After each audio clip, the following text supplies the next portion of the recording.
Hi guys, welcome to my channel. In this video, I'll show you how I installed this Compustar alarm and remote starter on my 2014 Corolla.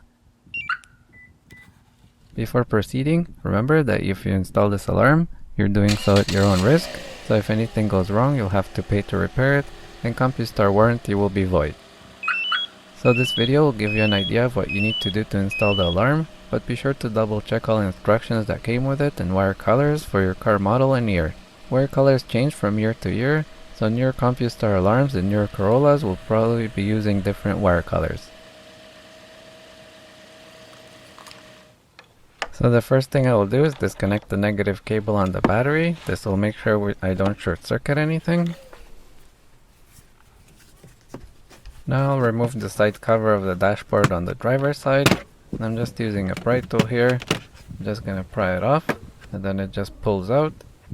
Now I'm removing the left side cover on the dashboard, so I'll just use a screwdriver to pop this cap open, and then use a Phillips screwdriver to take the screw out. Now it's just clipped in, and I'm just going to pull it out with a pry tool.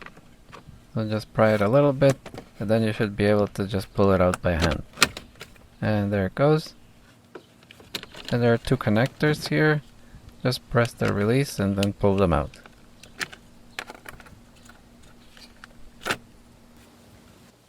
Now I'm going to remove the steering wheel caps, and it has a Phillips screw on the left side of the steering wheel. You just have to turn the steering wheel to get to it, and then turn it to the other side. Remove the other screw. And once you have the screws off, you can just pull on the plastic. I'm pulling on the bottom here, and it's almost separating. It's a little bit difficult. On the right side, it has to go over the ignition key. And I have the bottom out, and then just pull the top off. And underneath the dashboard, there's a little cover. It has two screws, one on the right side, one on the left side here. And in the middle, there's a clip. Just press on the clip once you get the screws off, and then it should just come right off. So here's the alarm unit. This is a CM7000. It works for automatic and manual transmissions. It also has a high current and low current option. For this car, high current is not needed, so I'm taping over it just to keep the dust out. And to the left we have the gray connector, the blade connector, and the low current connector. And on the top here is the slot for the blade, which has to be programmed for your car model using a special cable. Mine is programmed for a 2014 Corolla without push start. This card makes remote starting possible and makes installation easier because it reads information straight from the car without having to hook up wires. To put it in, just slide it in, and then it locks in. It has a little button here, and a little light next to the button. On the top right here, there's a little cover. You can just pull it off, and you'll see there's a wire loop underneath. I already cut this wire loop, which lets the alarm know this is an automatic transmission. Here's the loop, and if you don't cut it, that means your car is manual, and you'll have to go through a special reservation mode when remote starting the car.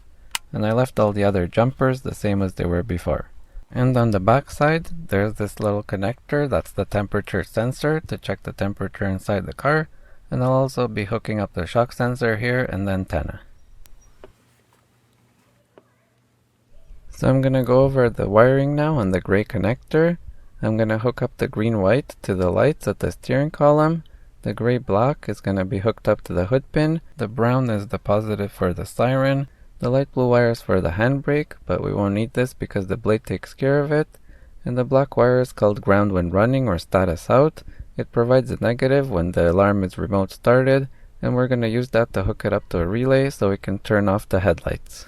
So the black ground when running wire is connected to the blue wire on this relay, and the green is connected to 12 volt positive at the ignition switch. So when the alarm starts the car, it provides negative on the black ground when running, which would be this one.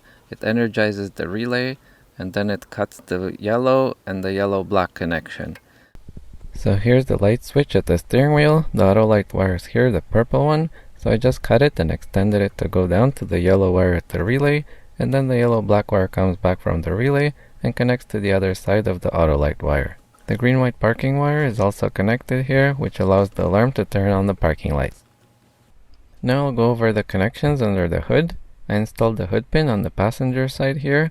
There was a hole already right next to the wiper fluid tube. To find the proper pin height, I connected the hood pin to a voltmeter on continuity mode, and I made sure that the pin closes when the hood goes down. I ended up installing the pin as high as possible, so now when the hood closes, the pin goes down about 1/4 inch, so it works perfectly. And here's the siren. There was already a threaded hole in this spot, so I didn't even need to drill a hole. I just found a screw that fit in the existing thread, and I used that to tighten the siren down. So I'm just checking if the hood pin is grounded properly, otherwise it won't work. And it looks like I have a good ground here. I didn't need to scratch off any of the paint. I just tightened the hood pin down and it got a good ground already. So here's the hood pin and siren wires. I tied them to the factory wire harness. So I just put some zip ties in place and wrapped it around the harness wherever I could. It was actually very difficult to get to the back of the harness here, but it made everything look nice. And they end up on the driver's side where the harness comes in through a rubber grommet. So here's the rubber grommet under the hood. I will pull the wire through by poking it with a stiff wire. The bottom of this grommet is the safest spot on this car, and it's important to make sure when poking through a rubber like this that I don't poke anything on the other side once it goes through. So here's the wire I just put through, shown from underneath the dashboard, and I'm going to tape this yellow wire to it. Then I'm going to pull it under the hood, and then I'll use the yellow wire to pull the hood pin back inside here.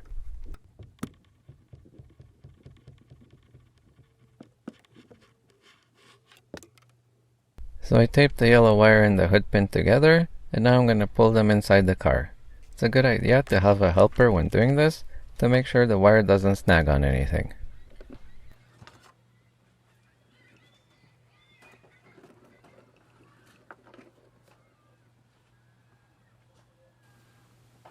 So now the gray connector is all hooked up. Here's the black connector, also called the blade connector, and the connections here allow the blade to communicate with the car. I'll be hooking up the CANH, SIL, CANL, and RDA wires on this connector.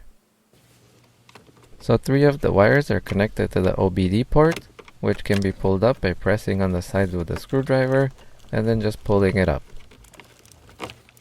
This provides easy access to hook up the CANH, CANL, and SIL wires that go here. And for the RDA, there is a connector behind the fuse panel here, and that's where the RDA is connected. Check out the video description for wiring diagram links, where you can look up wire colors and locations for your car model. And here's the last connector, which is the low current connector. The white wire is the accessory out, yellow is for starter out, green for ignition in and out, and on the other side the red is 12 volt positive and black is for ground. To connect the ground, I found a nice spot here on the left side of the dash.